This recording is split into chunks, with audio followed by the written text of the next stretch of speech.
जय श्री कृष्णा, राधे राधे। आज आप लोग सुनेंगे सावन मास अंतिम प्रदोष व्रत की कथा।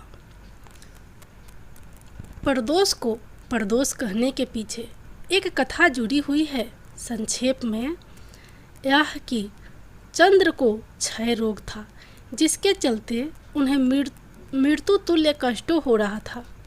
भगवान शिव ने उस दोष का निवारण कर उन्हें त्रयोदशी के दिन पुनः जीवन प्रदान किया था। अतः इसलिए इस दिन को प्रदोष कहा जाने लगा। तो आज है शनि प्रदोष, तो आप लोग सुनेंगे शनि प्रदोष व्रत की कथा। शनि प्रदोष व्रत की कथा के अनुसार प्राचीन काल में एक नगर में सेठ थे।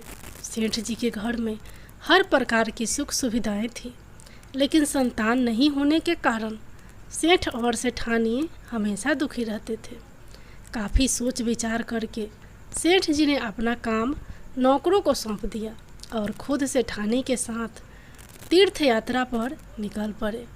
अपने नगर से बाहर निकलने पर उन्हें एक साधु मिले जो ध्यान मगन बैठे थे। सेठ जी ने सोचा, क्यों ना साधु से आशीर्वाद लेकर आगे की यात्रा की जाए।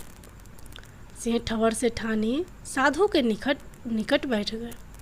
साधु ने जब आंखें खोली तो उन्हें ज्ञात हुआ कि सेठ और सेठानी काफ़ी समय से आशीर्वाद की प्रतीक्षा में बैठे हैं। साधु ने सेठ और सेठानी से कहा कि मैं तुम्हारा दुख जानता हूँ, तुम शनि प्रदोष व्रत करो, इससे तुम्हें संतान सुख प्राप्त होगा। साधु ने सेठ सेठानी प्रदोष व्रत की विधि भी बताई और शंकर भगवान का निम्न वंदना बताई।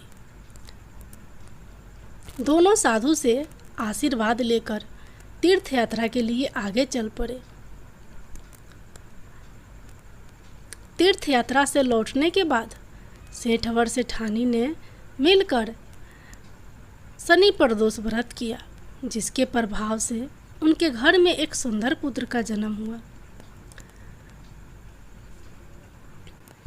प्रदोष व्रत द्वादशी त्रयोदशी तिथि के दिन रखा जाता है।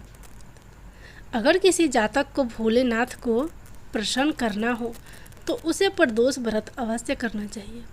इस व्रत को करने से शिव प्रसन्न होते हैं तथा व्रती को सभी सांसारिक सुख तथा पुत्र प्राप्ति का वर देते हैं। अतः इस दिन पूरी श्रद्धा के साथ शिव जी की उपासना करें तो सभी कष्ट और परेशानियां दूर होकर शनि प्रकोप, साढ़े ढैया का प्रभाव कम हो जाता है। प्रदोष का व्रत करने से भगवान शिव प्रसन्न होते हैं। प्रदोष का व्रत करने से शनि संबंधी सभी दोष दूर हो जाते हैं। इस व्रत को रखने से चंद्र दोष भी दूर होता है। विधि विधान से व्रत रखने से सभी पाप और कष्ट दूर होते हैं। विधि विधान से व्रत रखने से मृत्यु के बाद मोक्ष की प्राप्ति होती है। प्रदोष व्रत रखने से 2 गायों के दान जितना पुण्य मिलता है। इस व्रत में व्रती को निर्जल रहकर व्रत रखना होता है। प्रातःकाल स्नान करके भगवान शिव की बेलपत्र, गंगा जल, अक्षत, धूप, दीप सहित पूजा करते हैं। संध्या काल में पुनः स्नान करके इसी प्रकार से शिव जी की पूजा करते हैं।